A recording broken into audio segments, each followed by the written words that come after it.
Oke, selamat datang di Bincang Ide bersama saya Aska Gulshan dan kali ini kita spesial karena rekaman langsung di kota Banda Aceh bersama dengan seorang tokoh senior, tokoh intelektual Aceh, profesor di Universitas Syekh Kuala, aktivis juga, pernah masuk di politik juga. Jadi ini tokoh yang luar biasa di Aceh yaitu dengan Prof. Humam Hamid.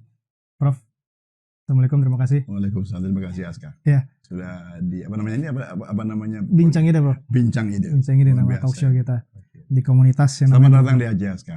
Terima kasih, Prof. Jadi mungkin biar enak boleh perkenalan lebih dalam dulu, Prof. Barangkali. Saya ngajar di Syekh Kuala, pertanian, belajar sosiologi, dulu aktif ketika muda. Aktif di lingkungan, aktif di hak asasi manusia, aktif di perdamaian, aktif di recovery tsunami. Jadi, itulah hidup saya. Ya. Punya anak 4, 2 perempuan, 2 laki-laki, semuanya sudah selesai. Satu yang belum kawin. Sekarang mengajar ya insya Allah sekitar 3 tahun lagi akan selesai kan kalau panjang umur pensiun. Dan jadi petani, biasalah kita tanam karet, ada tanam sawit gitu ya. Kecil-kecilan aja. Ya, supaya tahu apa itu kehidupan. Ya. Tapi selain mengajar emang dari muda dulu terlibat dalam aktivisme selalu ya, Bro? Iya. Saya semenjak mahasiswa jadi ketua SNAD. Ya kan, kemudian jadi ketua NKKBKK dulu. NKKBKK ya. Dulu kita terima di Aceh, kita terima dulu itu karena kita punya alasan lain, karena kita dulu mau Pak Daud Yusuf kasih, rektor saya dulu bilang ke saya begini, kita terima aja itu, nanti kita nggak bisa lawan, kata dia gitu. Saya melawan pada awalnya begini, kita akan diberikan fakultas kedokteran oleh Pak Daud Yusuf. Wah, saya terima kalau itu. Saya kemudian sangat transaksional. Setelah itu saya terima itu. Menarik ya. Karena di kampus lain sampai kayak saya dulu di Bandung kan sejarahnya di ITB itu sampai masuk tentara dan karena lain. Begini, karena kalau orang-orang Bandung ditahan ada abangnya yang lepaskan, kalau kami enggak, sini putih gitu. Jadi sudah membaca situasi saat itu, Bro. Iya, kita pada saat itu saya kemudian terpaksa menjadi pragmatis gitu. Iya. Kalau mau disebut saya kehilangan idealisme nggak ada masalah, boleh juga lah. Iya, tapi memang harus tajam, harus berhitung terus, Prof. Iya. Dan kemudian bahkan pernah masuk di politik juga, Prof. Enggak, saya tidak. Saya kemudian diajak oleh ketika pilkada pemilihan gubernur tahun 2007, saya diajak oleh Partai Pembangunan Persatuan P3 untuk maju sebagai calon gubernur. Saya maju, saya berpasangan dengan ex anggota Aceh Merdeka, berpendidikan, kami kalah. Saya dapat nomor 2.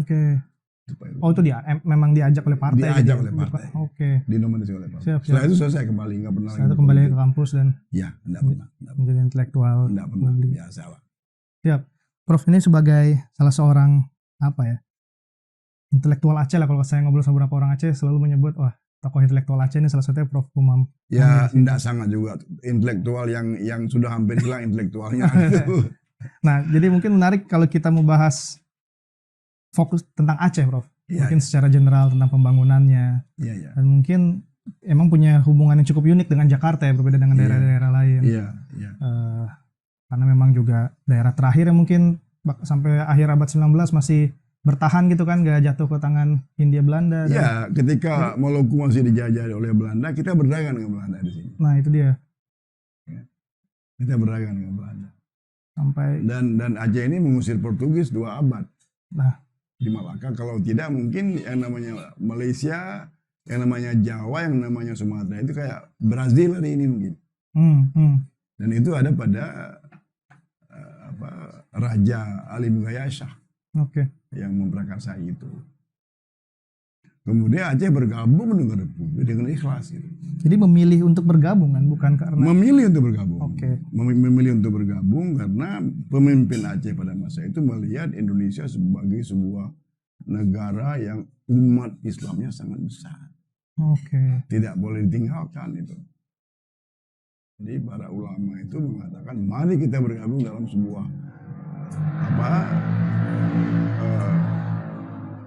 ummah. Konsep ummah itu. Itu jadi dorongan utama. Bergabung. Kamu kan singkat cerita memang setelah bergabung iya ada perbedaan pendapat dengan biasa Jakarta. Itu ada on and off. Cuma orang Aceh ini kadang kalau udah marah berkelahi, itu aja persoalannya. Yang lain tidak berkelahi. Ya kemudian damai, ribut lagi, damai lagi. Jadi ada on and off paling kurang 2 kali lah di ITI kemudian Aceh Merdeka. Oh di ITI dulu sebelum di GAM ITI, itu ya? Iya sebelum GAM itu pemberontakan Daud Bereh. Itu tidak keluar dari Republik. Itu apa waktu itu sebenarnya aspirasinya? Sebenarnya itu karena banyak orang mengatakan berbagai versi, tapi yang saya percaya satu versi. Versi itu adalah Aceh merasa terhina ketika provinsinya itu dihilangkan. Bagaimana mungkin sebuah daerah modal yang tidak pernah datang Belanda setelah kemerdekaan, proklamasi kemerdekaan, ketika Sudirman dikejar oleh Belanda di daerah Blitar, Daud Bereh di sini memimpin tentara melawan Belanda. Ya. Kemudian tunduk, taat dan patuh kepada Paduka Yang Mulia Presiden Soekarno. Memberikan berbagai kebutuhan Republik, membeli pesawat, memberikan uang. Termasuk yang paling legendaris pesawat ya cerita. Ya kan, kemudian terhina ketika kita dilebur gitu. Bagaimana mungkin kawasan Medan itu yang orang Aceh itu berperang melawan Belanda, membebaskan Medan. Ya. Ribuan orang Aceh datang ke Medan, membebaskan Medan Sumatera Utara dari Belanda itu. Kemudian masa kita tunduk ke Medan, kata orang Aceh ini ya biasalah, harga diri. Jadi digabung waktu itu Sumatera digabung, Utara. Memang nanti ada alasan lain yang bisa kita perdebatkan. Tetapi itu adalah fakta. Itu orang Aceh nggak terima. Dorongan utama itu ya. Nggak terima. Orang ada yang menyebut orang Aceh ini marah karena Soekarno nggak membuat syariat Islam. Tidak. Oh bukan itu? Bukan. Yang beredar soalnya banyak sekarang itu. Bukan. Bukan. Baik. Itu ujungnya akhirnya gimana waktu itu, Bro? Ujungnya berdamai. Dan Soekarno memberi perlakuan yang bagus sekali untuk Aceh. Ya, coba lihat semua daerah yang berontak itu kan dihukum orangnya. Khan Musakar diburu sampai ditembak mati kan. Ya. Kemudian yang di Bandung, di Jawa Barat, Kartosuryo itu ditembak mati, ya kan? Sumatera Barat terhina betul orang Sumatera Barat. Ya karena PRRI dulu. PRRI. Di Aceh semua pegawai negeri, tentara, polisi dikembalikan kepada kesatuan. Ini Soekarno luar biasa juga. Gitu. Kemudian Daud Bereh dimaafkan. Ya kan? Kemudian Aceh juga dicari format untuk diberikan lah semacam kelebihan, disebut dengan istimewa. Daerah istimewa saat itu walaupun tidak sepenuhnya. Tapi itu healing mungkin yang bisa diberikan. Ya. Jadi itu. Kemudian berontak tahap kedua. Nah itu karena persoalan ketidakadilan. Asal mulai sekitar tahun berapa itu, Prof? Itu 76. Jadi ada hasil bumi yang begitu banyak, migas yang begitu banyak, negara yang sentralistis mengambil semua sumber daya kemudian membagi kepada seluruh penduduk Indonesia, daerah Indonesia. Ya, saat itu Aceh lagi ini Asantiro merasa tidak adil seperti itu. Saat itu kan masih ada minyak, gas dan lain-lain. Iya. Jadi itu. Jadi ketidakadilan pembagian sumber daya. Itu yang menyebabkan puluhan tahun itu. Ya, 32 tahun. 32 tahun sampai era 2006. Jadi Aceh ini tidak pernah aman total gitu. Semenjak Belanda masuk ke Aceh itu tidak pernah aman total. Lalu ada periode pendek damai, kemudian konflik, kemudian damai, kemudian ini yang terpanjang sekarang. Terpanjang damai dalam sejarah konflik Aceh. Terpanjang damainya 2005, sekarang sudah 2023. Ini terpanjang. 10 Semenjak Belanda itu ya Belanda 1872 tidak pernah berhenti perang. Tidak pernah berhenti perang. Kemudian Jepang tidak pernah berhenti perang. Kemudian merdeka, kemudian ribut sesama orang Aceh, ada konflik sosial. Kemudian 3 tahun, kemudian di ITI. Kemudian PKI di Aceh berbeda dengan tempat lain. Pembunuhan luar biasa di sini. Oh gitu. Ya, PKI 65, 66, 67, 68 selesai. 76 GAM dimulai. GAM. Jadi ini terpanjang sekali damai ini. Cuman sayangnya Aceh itu tidak beruntung. Ya. Atau belum beruntung. Ya. Belum terbangun. Iya, iya. Aceh yang diimpikan oleh mungkin para yang berperang ini, padahal Aceh mempunyai resources, sumber daya. Jadi ada 3 hal yang kita dapat. Yang pertama itu keuangan, yang kedua kewenangan, yang ketiga pada awalnya perhatian. Sekarang sudah nggak ada lagi itu. Jadi itu. Iya, iya, iya. Tapi walaupun dampaknya saat ini paling panjang, tampaknya memang belum terwujud dalam pembangunan yang momentumnya. Okay. Ini kan karena politik elektoral kan. Jadi publik itu memilih politisi yang favorit dia. Kebetulan politisi kami itu ya belum beruntung lah aja, belum dapat politisi yang bagus gitu. Gubernurnya juga belum sangat bagus. Ya, ya, ya. Jadi itu. Karena memang banyak yang menyoroti itu ya terlepas dari sumber dayanya yang sangat melimpah dan sejarahnya memang Aceh miskin hari ini. Tapi iya makanya menjadi termiskin di Sumatera bahkan. Iya. Termiskin di Sumatera. Kenapa itu Prof Yedi sesungguhnya? Iya, ini kan persoalan kegagalan membangun. Tidak bagus perencanaan, tidak tahu what to do, tidak mau tahu kemudian. Jadi masa damai ini belum berhasil dimanfaatkan dengan Jadi optimal. Jadi Aceh ini saya katakan Aceh tidak menang dalam damai. Tidak menang dalam damai. Tidak memenangkan perdamaian. Tidak memenangkan perdamaian. Memenangkan perdamaian adalah memenangkan impian orang-orang yang berperang untuk melihat kesejahteraan, untuk melihat pembangunan, untuk melihat keteraturan. Oke. Itu belum tercapai. Apa tadi faktor utamanya? Faktor utamanya faktor Aceh sendiri. Yang pertama rakyat Aceh mungkin salah memilih pemimpin, kemudian pemimpin juga pada nggak sadar, tidak belajar, tidak pernah mau belajar gitu ya. Kemudian juga apakah ini pembiaran di Jakarta kita tidak tahu. Ya. Tapi faktor dukungan Jakarta juga memang diperlukan. Memang menurut saya memang harus ada perlakuan khusus. Jadi jangan pernah menyebut kita udah berikan apapun untuk aja selesai gitu. Itu tidak menurut saya. Jangan pernah menganggap kalau nanti Aceh itu rusak mereka sendiri yang tanggung jawab. Tidak seperti itu. Karena nanti kalau ada akibat dari itu nanti kita lagi yang menghadapi. Di Republik harus hadir tetap di situ. Harus hadir. Harus hadir ekstra. Ekstra. Dengan berbagai cara. Tentu tidak harus koersif gitu. Ada caranya, ada tekniknya. Ya, ada managing, ada bagaimana memanage daerah ex konflik. Oke, karena ex konflik dibutuhkan. Jadi jangan pernah berpikir seperti anak-anak kita beri mainan udah selesai, itu tidak. Iya. Ada atensi yang seperti tadi Prof sebelumnya mention Marshall Plan ya kalau setelah Perang Dunia. Iya. Untuk membangun kembali Eropa. Itu didampingi begitu. Iya. Memang diberikan kebebasan, tapi juga ada pengawalan dalam tanda petik ya. Iya. Dalam tanda petik. Oke. Tapi banyak juga yang ini dugaan sebenarnya sih, bukan? Ya. Karena kan 10 tahun terakhir ini di rezim, ya hampir 10 tahun lah di rezim Pak Jokowi ini, tampaknya pilihan masyarakat Aceh sangat menjauhi Pak Jokowi, suaranya sangat salah satu yang mungkin apakah itu menjadi faktor? Bukan, saya kira ini kan begini, Pak Jokowi ini setelah dia terpilih, dia kan sudah selesai dengan siapapun. Kan dia nggak boleh memusuhi.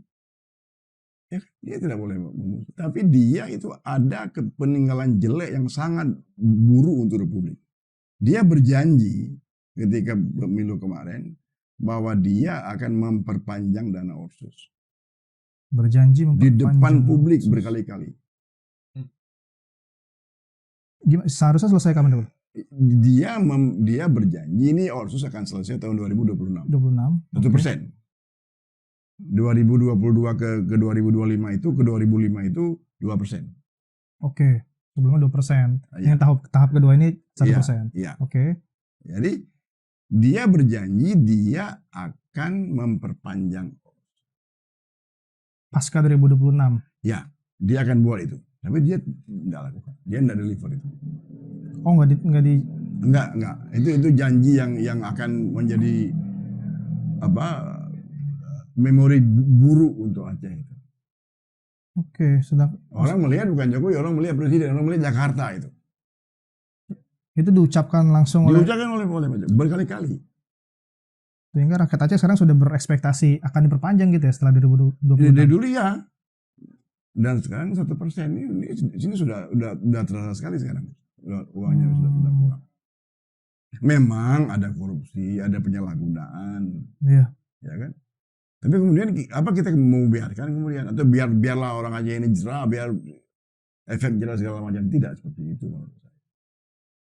Dan siapapun ke depan presiden ya, harus merefresh kembali, ya, mengevaluasi kembali, ya, termasuk what need to be done. Ya, apa peran pemerintah Aceh? Kemudian apa peran tambahan pemerintah pusat? Apa peran pemerintah Aceh dan peran tambahan pemerintah pusat? Kan ada peran pemerintah pusat untuk semua provinsi kan? Ya. Tapi ada peran tambahan ekstra, untuk Aceh itu apa? Atas dasar kan daerah pasca konflik, atas dasar pemberian berbagai kemudahan itu gagal.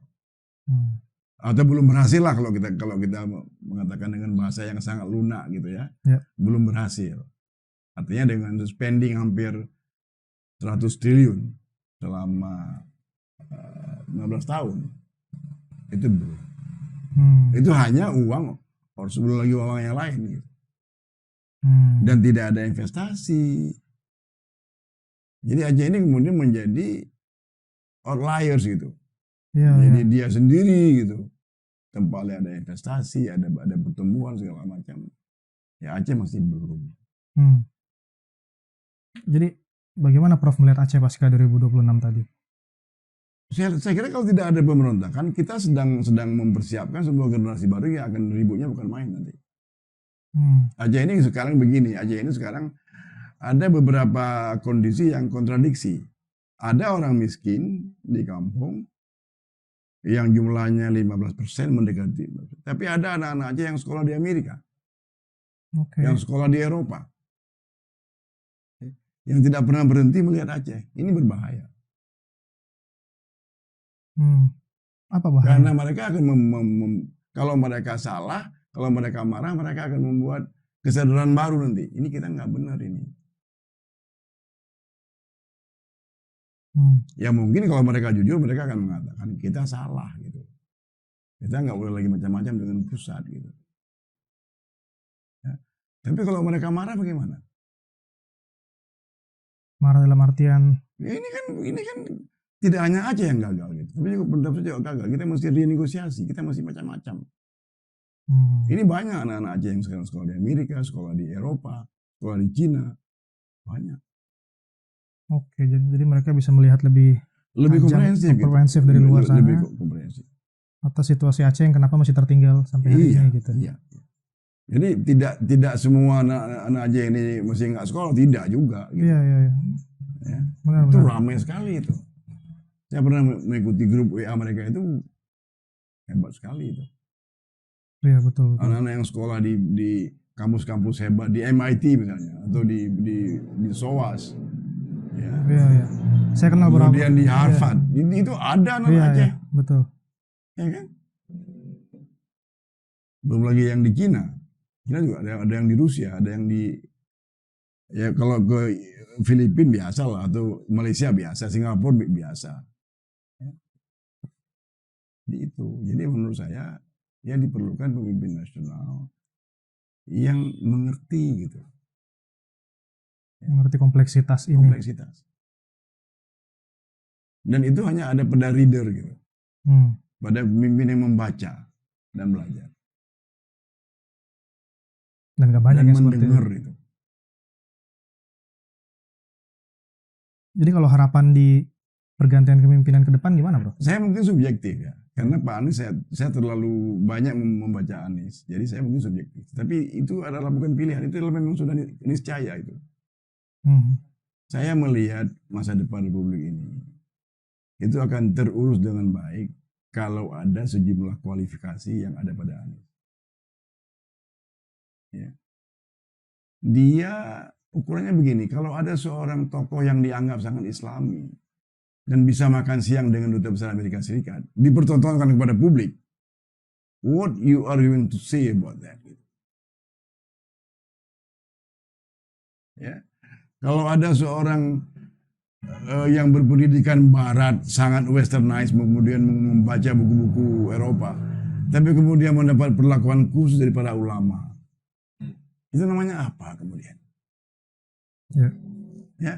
Kalau kemudian kita mengatakan di sini mewakili di poros keislaman, yang benar raja apa dia tidak ada keindonesiaan, yang benar dong. Jadi tidak cocok lagi membuat ini dikotomi keislaman, dan itu menyatu pada Anies. Ini juga penting ini. Ya. Membuat dikotomi itu nggak laku untuk Anies itu. Dikotomi ini mewakili apa, ini enggak ada pada dia semua itu. Dia seorang intelektual, Western educated, tapi religious. Bisa dengan fasih membaca Al-Quran, tapi juga sangat menghargai orang yang beragama lain. Saya membaca Islam awal itu, Islam pada Abbasiyah misalnya, itu sangat inklusif. Setiap saya baca Al-Ma'mun atau siapa, saya teringat Anies. Yang bisa, bahkan Muawiyah sekalipun yang bisa mempekerjakan orang Kristen Ortodok menjadi pegawainya, menjadi eselon 1 gitu loh. Ya. Ketika Muawiyah berkuasa di Damaskus, dia Islam kan nggak punya pengalaman negara, dia memakai ex pegawai Bizantium di situ. Dan itu nampak pada Anies. Kalau memang orang itu agama apapun, tapi dia punya kompetensi, why not gitu? Lihat siapa orang-orang yang non Islam dengan Anies. Ada masalah. Atau lihat, ada nggak tokoh-tokoh agama lain yang miring tentang Anies? Nggak ada. Bahwa kemudian buzzer rajin itu biasa, cari uang biasalah. Bagaimana dengan sosok-sosok lain, nama-nama lain juga? Ya, saya nggak mau mengecewakan mereka. Prabowo juga punya kelebihan, Ganjar punya kelebihan. Tetapi all in all, Anies is the best. Baik. Untuk kualifikasi apapun. Mau ngomong rekam jejak, ayo kita buka. Oke. Ya kan? Mau ngomong rekam jejak Pak Prabowo bagaimana? Kita nggak mengatakan dia jelek, tapi semua pemimpin itu harus ikhlas membuka dirinya, membuka masa lalunya kepada publik. Ya. Bahwa kemudian dia bertobat itu juga bagus, nggak ada masalah. Oke. Ya kan? Saya kira itu. Saya kira berbagai upaya membangun narasi, bahkan membangun sejumlah halang rintang oleh kekuasaan untuk Anies, itu ya sudah. Kita lihat saja kapan dia pernah marah. Gitu. Ya. Baik. Saya tidak, seumur saya, bacaan saya semenjak Anies jadi gubernur itu tidak pernah berhenti kekuasaan atau yang pihak yang dekat dengan kekuasaan membangun halang rintang. Membangun sebuah partai yang khusus menghajar Anies Baswedan. Itu udah cukup untuk menjadi untuk ketika dia lulus ujian itu udah cukup untuk jadi pemimpin. Tidak pernah marah, tidak pernah dendam. Baik. Prof, mungkin sekaligus untuk penutup, jadi kita menghadapi momentum pergantian kepemimpinan. Ya. Akan berganti di 2024 nanti. Apa berarti yang akan diharapkan oleh masyarakat Aceh dari pemimpin baru nanti gitu? Pemimpin baru Aceh ini yang paling penting amanah. Oke. Orang Aceh tidak banyak, amanah aja cukup. Nggak usah lagi ada fatwa, nggak usah amanah toh. Kalau dia amanah pasti yang lain semua baik. Mbak, itu saja. Atau terkait pendekatannya, perubahannya? Kalau perubahan sudah pasti. Orang Aceh itu orang yang percaya yang kekal adalah perubahan. Baik. Orang Aceh begitu. Orang Aceh itu sangat percaya yang kekal adalah perubahan. Kita nggak ngomong dengan Azali dengan Khalik ya, yang kekal. Jadi orang-orang yang alergi dengan perubahan itu melawan alam itu. Oke. Prof. Muhammad, terima kasih banyak atas waktunya, Prof. Oke, demikian teman-teman atas bincang ide kali ini langsung dari Banda Aceh. Sampai berjumpa di bincang ide berikutnya. Terima kasih.